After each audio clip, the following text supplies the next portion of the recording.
Okay, so in this section I'm going to talk about playing major scales on single strings, what I call horizontal playing as opposed to vertical playing.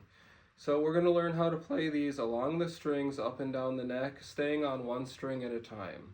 Okay, so remember that with the major scale, our pattern here is whole, whole, half, whole, whole, whole, half. So you can really start on any note on any string. I'm going to start on the B string first fret, which is a C, and we're going to follow this pattern, okay? So follow it with me. We're starting on the first fret.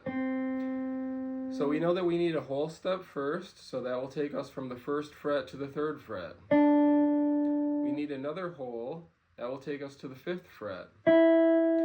Here comes our first half step, that'll take us to the sixth fret. We need 3 whole steps, so go up 2 to the 7th fret, no, to the 8th fret, 2 more to the 10th fret, 2 more to the 12th fret, and finally our last half step, 13th fret, which is back to C. So once you complete that pattern, you will return to the same note name that you started on. So since I started on a C, I ended on a C, and that should happen every time. Okay, so like I said, you can start on any fret, any string, but you have to follow that pattern. So let's pick a different one and let's try a different key. Let's start on the high E string on the 3rd fret. That's going to be a G. By the way, whatever note you start on, that's the name of the major scale that you're playing. So I'm starting on a G. That makes this a G major scale. I'm going to follow my same pattern. Whole, whole, half, whole, whole, whole, half. And you can check. Should be the same note name that you started on. So that's that. You can really play in any key. Now let's talk about how to play this in reverse. Okay, so this is the high E string starting on the 15th fret. So this is G. Now we go down a half step, 3 whole steps, half step, 2 whole steps. So it's the same pattern but in reverse, so that makes it half, whole, whole, whole, half, whole, whole. To be honest, I don't really have that memorized because I've just played it up so many times that playing it down just kind of makes sense to my fingers and to my ears. So remember that music is all about what you hear, and you should become more and more familiar with the sound of a major scale. So like, if you play a wrong note or if you do a half step when you should have done a whole step or vice versa, you should be listening and you should hear that it's not what you want, okay? So the formula is cool because it works and it gets you the right result, but don't forget to pay attention to the sound. That's very important. So you should know what this sounds like.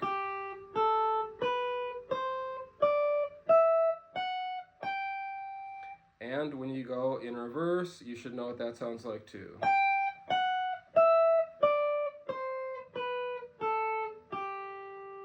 Okay, so there you have it.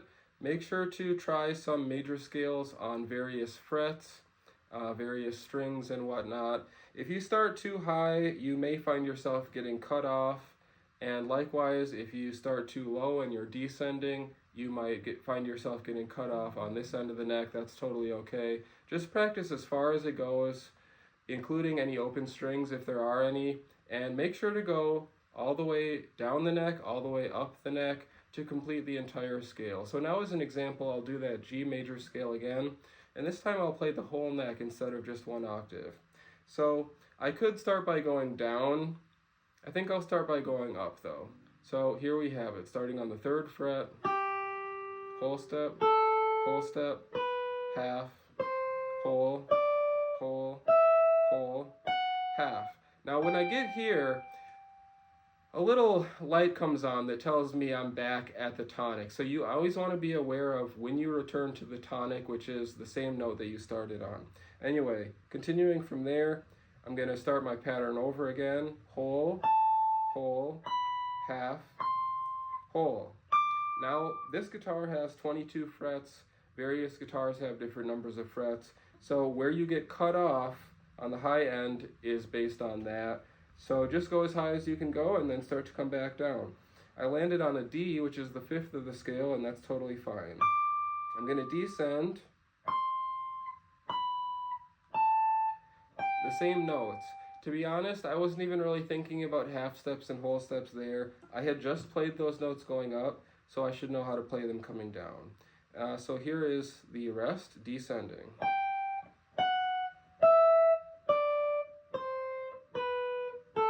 Okay, here comes that light bulb. I'm back on the tonic. You should always recognize that. Now, just to be as thorough as I can, I'm going to make sure to explore anything that's below where I started as well. So there's going to be a half step and a whole step to my open E string in this case. That's as far as I can go. So then I'll go back up. And I always like to finish where I started. So there you have it, all the way up, all the way down, and then back where you started. That's as thorough as you can be. If you really want to study the instrument and learn everything like you should, that's how I would encourage you to practice this. So pick a couple different keys. Sometimes I like to pick one key and then do it on every string. That can be a really rewarding exercise if you want to get better at improvisation. Okay, see you in the next section.